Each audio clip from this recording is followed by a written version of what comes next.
Hello, I'm Matteo, the Chief Mobile Opinionist here at Tech Travel Geeks, and it's finally here, the Amazon Fire Max 11. That's the Amazon Fire Max 11 tablet.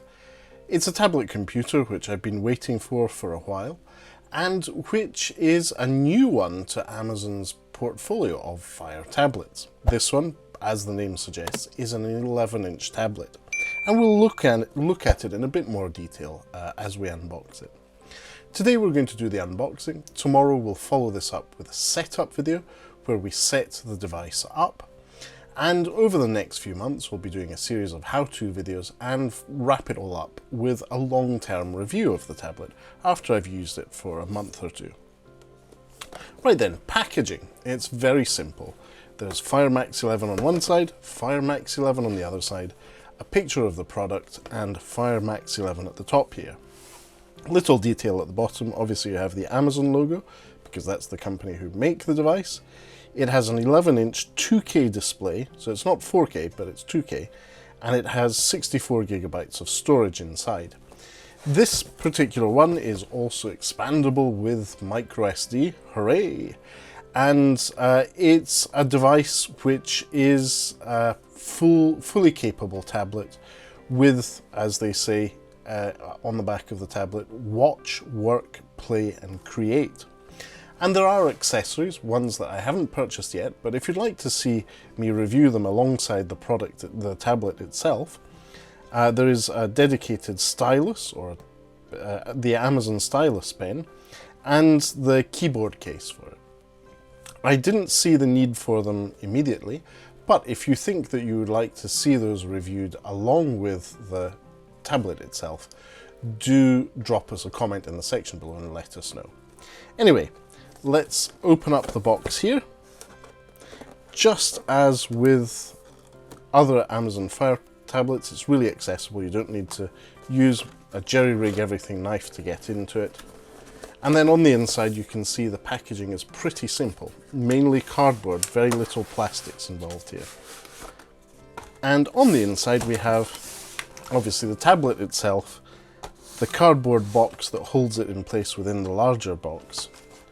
I'm going to remove the tablet in its lovely soft feeling paper and put it to one side for a moment, and we'll look at the rest of the contents of the box. Very well packaged, this, with no plastics, or very few plastic products. So we have a hello card for the Amazon Fire 11 tablet. It has some quick details on how to set the device up with accessories and so on. There's a SIM ejector tool, which in this case isn't actually a SIM ejector tool. It is a tool to, in this case, access the microSD in the tablet itself. There's important information, which I'm sure I will probably not read. There is a 9-watt charger. So, just to look at it in a bit more detail, it's a 9-watt charger. It outputs at 5.2 volts at 1.8 amp.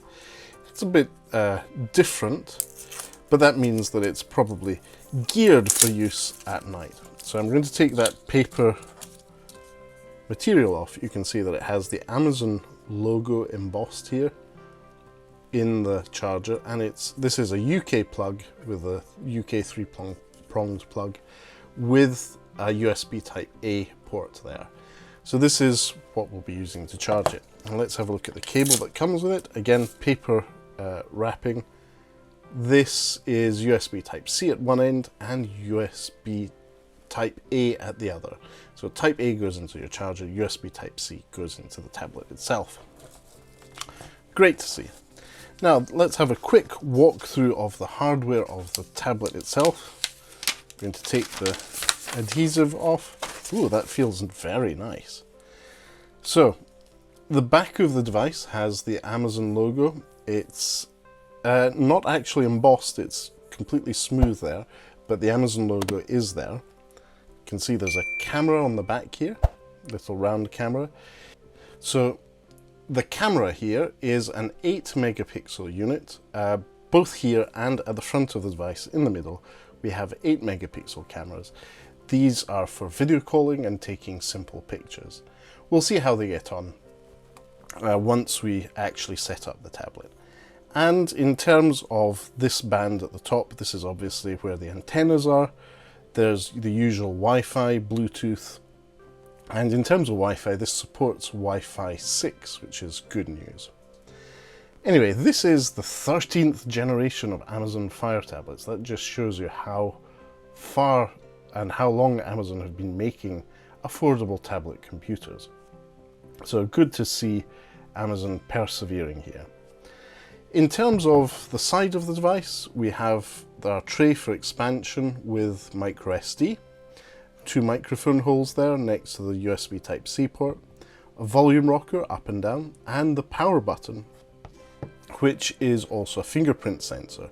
So this is to easily lock and unlock the tablet with your fingerprint, which is very good to see on an Amazon Fire tablet. We haven't seen that before. And in terms of speakers, you have stereo speakers here. So you have stereo speakers on the top of the tablet. On the other side, there's nothing. And at the bottom, there's the 2 holes and pogo pins for where you connect the tablet, the keyboard tablet case that is available from Amazon. So as I said earlier, if you'd like to see that reviewed alongside and as part of the long-term review of the Amazon Fire tablet, do let us know in the comments. So let's just have a quick peek at what the screen looks like without taking away from our... Ooh, that's a good sound. Without taking away from our full setup video, which we'll be publishing tomorrow. So we've got the Fire logo coming up there. Seems to be nice and clear. This is a lovely display. It's 2000 by 1200 pixels. And when I look at the text as it is here, it's very, very clear. Everything you would expect from a nice big high-end tablet. And in terms of feel, it is obviously bigger than the Amazon Fire HD10 that I have. It also feels slimmer, more compact and more solid. So this is definitely a step up in quality from the Amazon Fire HD10. What I'll do is, also probably if you're interested, I can do a comparison video between the Fire HD10 Plus that I have and this one, and let you know the similarities and differences. First impressions, you can see that it is a bit of a fingerprint magnet. I've already left my mucky fingerprints over the back of the device whilst handling it. I think it's time to wrap this video up. If you don't already, please do subscribe to the Tech Travel Geeks here on YouTube. Have that notification bell turned on. We publish content we believe of covering products and services we think make the travel experience better. That includes tablet computers, mobile phones, power banks, cables, and even clothing and footwear. Yes, you heard that right, we're turning into a fashion brand, Tech Travel Geeks. So make sure you're subscribed, and if you made it this far into this video, thanks for watching. Great, I'll be back tomorrow with a setup video. Goodbye from me.